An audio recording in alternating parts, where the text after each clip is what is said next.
Oggi conosciamo una realtà molto particolare e originale che si occupa soprattutto di sport ed è l'Associazione Nemo. Stefano, buongiorno. Ciao, che meraviglia, l'associazione Nemo Che ha un nome originale che viene da dove? Dalla Walt Disney, dove è nato? sì, viene proprio dal pesciolino Nemo, appunto dal suo essere un campione di vita, perché appunto, diciamo, nonostante la sua pinna, insomma, cercava di superare tutti gli ostacoli e un po' noi siamo nati in piscina, nonostante oggi ci troviamo, diciamo, sotto il solleone e acqua ce n'è poca per via di questo maledetto periodo.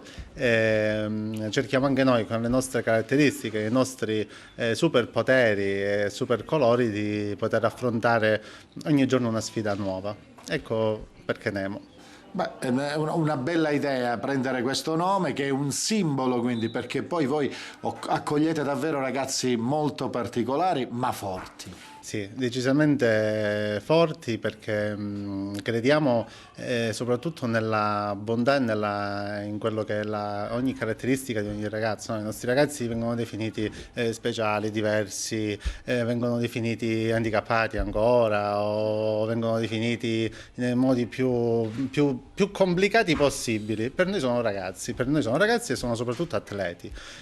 Sono atleti con delle caratteristiche ovviamente differenti, particolari, che rientrano un po' in quello che è il contesto normale, no? Quando tu accompagni un tuo figlio a fare sport, guardi gli altri ragazzini, capita spesso, i miei amici che hanno figli mi raccontano, dici ma mio figlio è troppo basso rispetto al suo coetaneo che è più alto, oppure c'ha gli occhiali da vista, oppure come me, insomma, un po' in forma. Quindi diciamo le differenze siamo un po' noi adulti che le andiamo a fare quando accompagniamo già i nostri figli a fare attività. Pensa insomma in quello che può essere il contesto della disabilità in generale, cosa succede. Senti, spiegami un attimo, in che anno nasce Nemo e quanto eravate all'inizio e quanti siete adesso? Allora, Nemo festeggia quest'anno, proprio se ce lo vogliamo ricordare per sempre, in questo pandemonio, festeggia i 10 anni. Festeggia i 10 anni a marzo, li ha festeggiati e ovviamente siamo stati un po' un compleanno triste,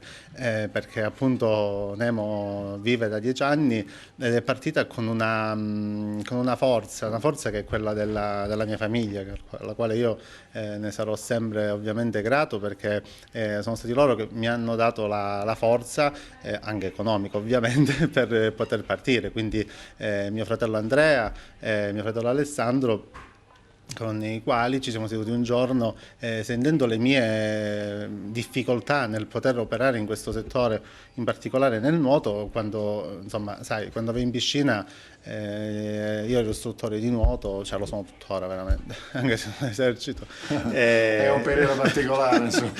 E venivano questi ragazzini un po' goffi, un po' bruttini, e nessuno li accettava, no? Anche le piscine stesse erano un po' restie, perché fa paura, faceva paura. E questo essere restio in alcuni impianti sportivi, ovviamente della mia città, con grande rammarico, ma comunque può darsi che il periodo era quello, quindi le mentalità erano diverse. E allora io parlavo con i miei fratelli di questo problema che io non condividevo, e quindi me ne facevo carico in prima persona, anche rischiando il famoso burnout. E quindi da lì è nato il discorso, dici, ma fai tu una società sportiva. La paura in impresa ovviamente è quello il rischio di impresa è quella, ma ne ho la forza, ne ho la capacità. Allora già il loro affetto, la loro voglia di sostenere un fratello con un'idea un po' diversa dal solito ha fatto nascere Nemo, e all'interno è nata con dei piccoli monelli, tra cui due ragazzini in particolare che insomma portiamo nel nostro cuore da sempre, che sono appunto Bruno e Andrea, un ragazzo non vedente e un ragazzo con la sindrome di Down, e da lì è nato tutto. Quindi da due pesciolini adesso abbiamo all'incirca 50-60 atleti adesso, quindi possiamo dire che la famiglia è cresciuta, sono cresciuti gli operatori, adesso abbiamo delle realtà stabili e soprattutto riusciamo ad accogliere, che è la cosa sempre più difficile, no? Perché le professionalità ovviamente poi adesso devono entrare in campo. Ecco, parlami di un'altra cosa. Adesso noi siamo in questo momento in una struttura molto originale, particolare, dove si può giocare. Ecco, siamo a Zumpano in particolare. Voi venite spesso qui? Allora, adesso noi ci troviamo, per amor del vero, proprio con una forza proprio di volontà di chi gestisce questo impianto, che è appunto il dottor Omar Carbone, dove è nata questa simpatia qualche anno fa, di carattere ludico, no? Dico, ma venite qua, c'è il campo, ci sono gli spazi, ed era in costruzione effettivamente. E allora lì è nata questa forte amicizia anche appunto con Omar, alla quale insomma lui insomma, ha voluto fortemente che noi venissimo qui ospiti, attraverso delle collaborazioni con la quale abbiamo messo in campo, in modo tale da poter realizzare quello che comunque è un sogno. È partito da qua il nostro sogno, perché non smettiamo mai di sognare, no? Ma è bellissimo se no questo. siamo finiti, no? Ed era quello di realizzare questa squadra di calcio, perché nel nuoto siamo i più forti, nell'atletica leggera siamo fortissimi. Allora il problema di tutte le disabilità, o meglio il problema di tutti i ragazzi, è quello degli sport di squadra, no? Perché iniziare a passarsi una palla, che sia di calcio, che sia di basket, lo sport di squadra è comunque molto più difficile, perché ci sono molte più regole, perché ci sono più situazioni, perché ci sono posti da occupare e spazi da rispettare per non incorrere sul compagno. E quindi qui è nato proprio il nostro progetto insieme ad Omar del calcio, e che effettivamente ci ha portato benissimo, visto che insomma, la nostra delegazione è arrivata appunto seconda al torneo delle regioni lo scorso anno. Quindi vedere il nome della Calabria al secondo posto, certo non è il primo, però stavolta la classifica, che era la più sfigata per noi perché eravamo gli ultimi arrivati, mai giocato a calcio, ci ha portato bene, e quindi devo dire che da qui è nato questo meraviglioso progetto. Quindi adesso vi state dedicando al calcio, ma parlaci anche degli altri successi che avete raggiunto. Allora, noi il successo più bello che abbiamo raggiunto è sicuramente quello quando accompagnano i genitori i ragazzi, mentre prima c'era l'ansia del genitore, questo cordone ombelicale impossibile da recidere, adesso i genitori vanno a fare la spesa. Quindi accompagnano i ragazzi, chi può anche viene da solo adesso, quindi anche il progetto dell'autonomia nello sport è fondamentale, è tutto legato. Adesso i ragazzi vengono, chi può, ovviamente non qui perché qui siamo un po' decentrati rispetto alla città, ma quando siamo nelle attività al centro come in piscina, alla 2000 Sport Center, per esempio, alcuni ragazzi vengono a piedi. Allora, ecco, cioè, non è la medaglia che ne possiamo raccontare tante di medaglie, però vedere il ragazzino che entra col borsone alla pari di qualsiasi ragazzino e si va a cambiare, entra in piscina, si fa la doccia e poi se ne va, piuttosto che viene a giocare a calcio, per noi questa è la vittoria, perché è un'autonomia a 360 gradi. Avete cancellato qualunque diversità. È che la diversità, ti ripeto, è quello che dicevo prima, nella mia panza, magari nei tuoi occhiali che non hai, però quella è l'unica diversità, è quello che tu vuoi vedere. Che bello, hai detto una frase bellissima davvero. Senti, che ragazzi ci sono qui? Da quale età si parla? Allora, purtroppo per via di questo pandemia, abbiamo dovuto un attimo rivedere la possibilità, ecco, il dolore più grande che abbiamo in questo periodo, e questa ripartenza ci ha tagliato le gambe. Adesso siamo con un handicap noi, perché non abbiamo la sicurezza che ci dice il governo di stare attenti, loro ci dicono stare attenti, però è un problema con i ragazzini più piccoli, quelli sotto comunque gli 11 anni, per un problema meramente di carattere coordinativo tra il bambino e l'istruttore, perché loro comunque giustamente hanno spiegato che può essere comunque un problema, essere contagiati piuttosto che essere contagiati loro stessi verso gli altri. Quindi in questa fase, perché questa è proprio la prima settimana che siamo partiti, abbiamo preferito iniziare con i ragazzini più grandi, quindi dagli 11 anni in su. una scelta dolorosa, però ovviamente noi ci speriamo che nelle settimane successive di poter comunque iniziare a lavorare con i bambini più piccoli, perché quelli che hanno sofferto e quelli che hanno insomma il trauma più alto l'hanno avuto proprio i bambini più piccoli, quelli che alla fine non hanno colpe.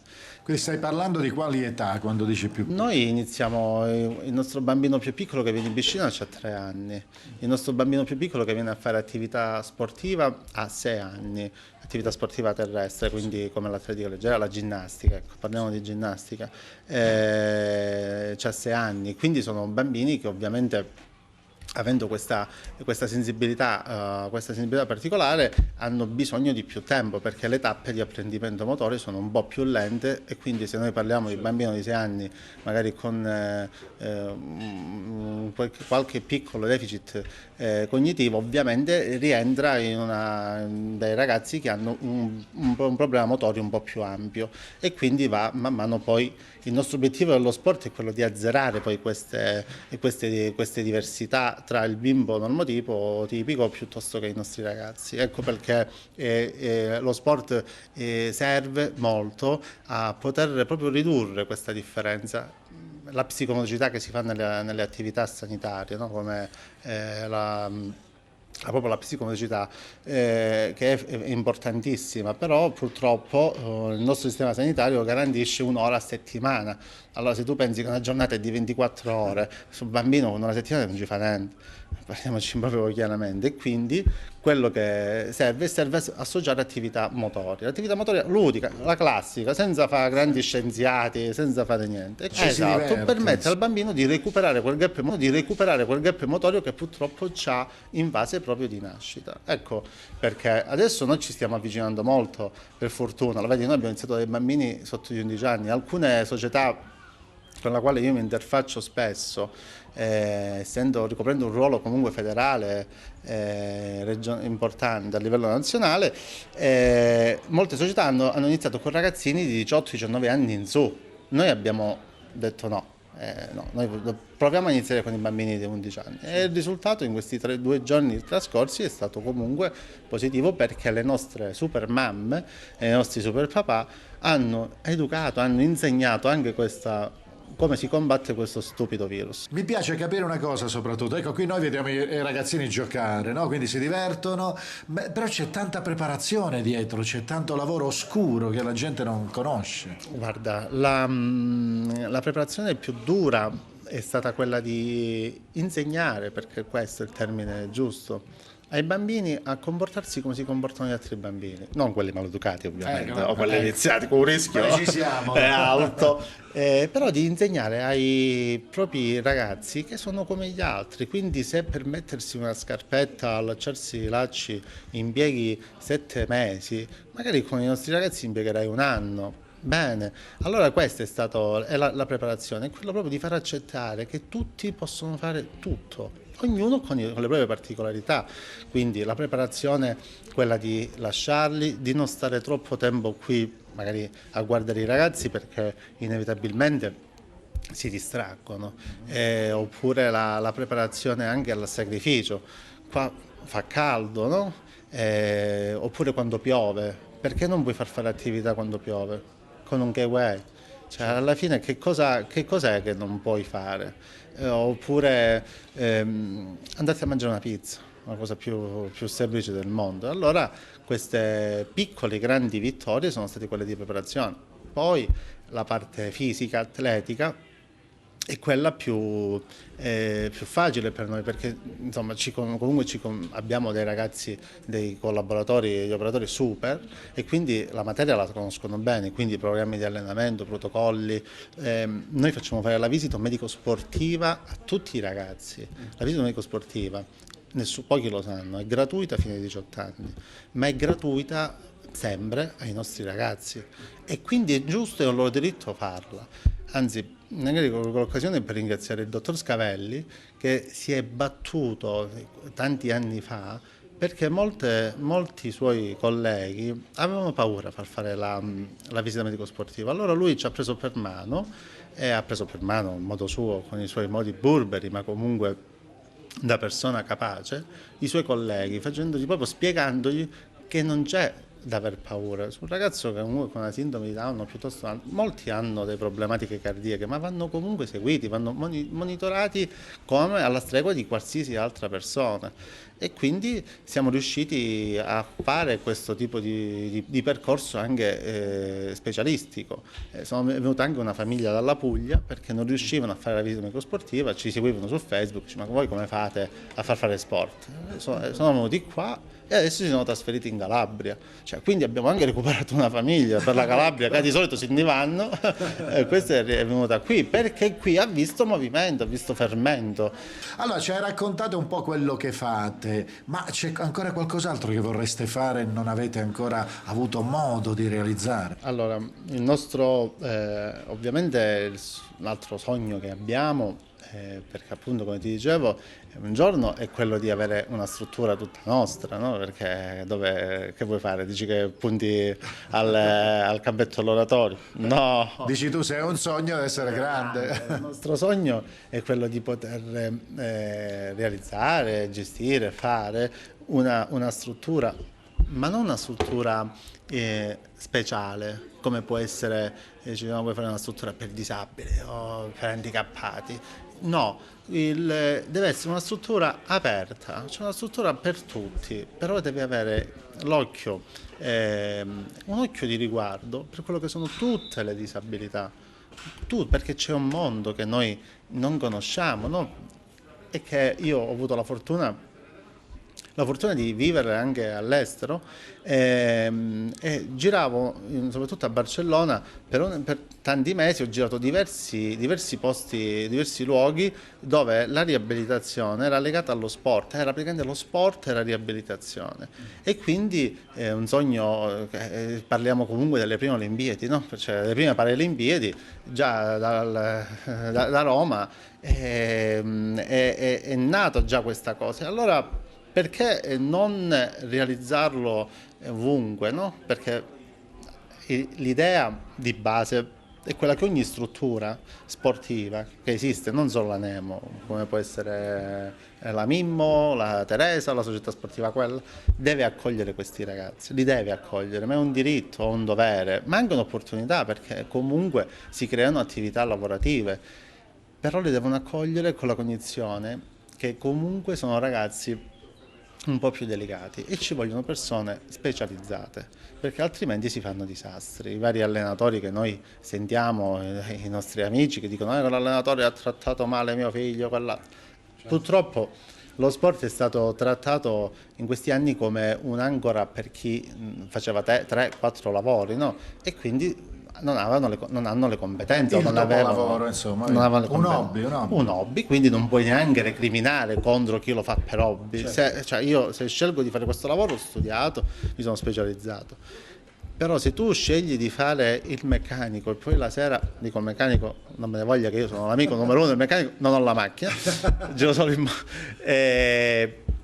però se fai il meccanico è giusto, fai questo per hobby perché ti piace lo sport e vuoi stare a contatto, ma non hai competenza su un bambino autistico, un genitore non si può arrabbiare con quell'allenatore perché se no altrimenti non esisterebbe il docente di sostegno a scuola, non esisterebbe tutto quello che è l'attività parasanitaria, sanitaria, cioè non esisterebbero delle figure professionali specifiche e quindi il mio sogno è quello di poter dire guarda qui fanno equitazione perché c'è XY e ce ne sono in quella piscina no, ci sono 4 piscine che accolgono tutti e sono tutte e 4 finalizzate a un'attività sportiva, non solo a fare il bagno.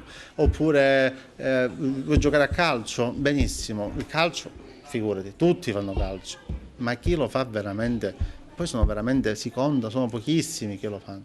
E allora visto che questo sogno è un po' meno probabile, allora dico più probabile che lo realizziamo noi, questa mega struttura dove alla fine un campo di patate va benissimo, dove poter comunque realizzare questa attività che tutti i ragazzi anche post-trauma, quindi non solo incidenti o comunque ragazzi che subiscono lesioni da trauma, possono venire e fare una riabilitazione però sportiva. Questa nostra chiacchierata serve anche un po' a stimolare, no, le istituzioni, ma il rapporto con le istituzioni come? Vi aspettate qualcosa di più? Vi danno una mano, vi aiutano o vi ignorano? Guarda, se le istituzioni facessero il proprio lavoro, penso che tutti i cittadini starebbero bene. Abbiamo dei luoghi bellissimi nella nostra città, che ancora sono chiusi per lavori, ristrutturazioni, perché ci sono lungaggini, ma non è l'istituzione comunale piuttosto che locale o regionale, è proprio il sistema che è fagliante. Quando è stata istituita la legge 104, dove davano l'assistenza economica alle famiglie, in quel momento è stata una vittoria per tante famiglie, ma è stata una sconfitta per le istituzioni, perché dando questo contentino economico dicono alle famiglie: io ti ho dato i soldini, adesso sono fatti i tuoi, non è bello. Cioè adesso Me ne lavo le mani, insomma. me ne vado le mani ed è una cosa brutta, perché comunque le famiglie non ce la possono fare a sostenere migliaia e migliaia. Se pensi che una cura per un ragazzino autistico mediamente costa dalle 7 alle 800 euro al mese, una cura di tipo comportamentale, no? Perché sono migliaia di ore di lavoro su un ragazzino, perché non è che col farmaco risolvi tutto, no? Ti prendi l'aspirina e ti è passato l'autismo, no, sta proprio parli di niente, ci vuole anni, tempo, e le famiglie spendono almeno 700-800 euro al mese. Dove vuoi andare? Che ci fai? Non l'aiuti. Allora attrezza le persone a poter fare un lavoro comportamentale o comunque una terapia che funzioni sempre, costantemente, ovunque vadano. Forma anche lo sport, forma la scuola tutta, no? Dove si può fare questo tipo di terapia sempre, in modo tale così le famiglie le aiuti veramente. Allora, ecco cos'è che non va nelle istituzioni. A livello centrale è così. A livello locale siamo un po' una piccola realtà e noi ci aspettiamo sicuramente di più. Certo, quando vai e chiedi, no, chiedere no, però quando cerchi di poter creare, dare opportunità, spesso si trovano dei muri. Allora io dico, superiamo le barriere con le carrozzine, no? Cioè, ho avuto la fortuna di conoscere ragazzi in carrozzina che non si sono mai lamentati che ci sono le scale in un posto, perché loro hanno anche questo imparato a superarle le scale, senza problemi, senza farsi storie, senza niente. E poi ci dimentichiamo di tutto un mondo, no? Che è quello, per esempio adesso in questo momento abbiamo un grave problema, che è quello delle palestre scolastiche, no? Le palestre scolastiche, un preside adesso non se la prende la responsabilità di pagando l'affitto, perché comunque è bene che si sappia, si paga l'affitto, provincia o comune, si paga e noi la paghiamo, la quota, e non possono aprire perché non ci sono le autorizzazioni necessarie per la sicurezza. Allora qua a settembre ci sarà un grande problema, quindi fino a quando c'è Omar che ci vuole bene Mi ospiterà qui. però arriverà l'inverno E e poi l'inverno le cose dovranno cambiare, insomma. qualcosa dovrà succedere. Ecco, noi quello che ci aspettiamo ovviamente dalle istituzioni è che ci mettono a fianco, che ci danno la possibilità a chi può comunque spiegare di poter dare, di sfruttare queste associazioni, di sfruttarle, di non essere sfruttate solo nel periodo elettorale, meno male che è passata, però di poter sfruttare per le competenze che hanno, e associazioni come la Nemo, ce ne sono tante che possono dare una mano a questa terra. Abbiamo chiacchierato a lungo, Stefano, ti credo reclamano i bambini che sono qui e hanno voglia di giocare, allora grazie per questa chiacchierata, grazie per averci raccontato di questa bella avventura, in bocca al lupo per i sogni. I sogni, tanto ce ne sono tutti i giorni i sogni, quindi quando vuoi venire a sognare ti aspettiamo da noi, alla Nemo.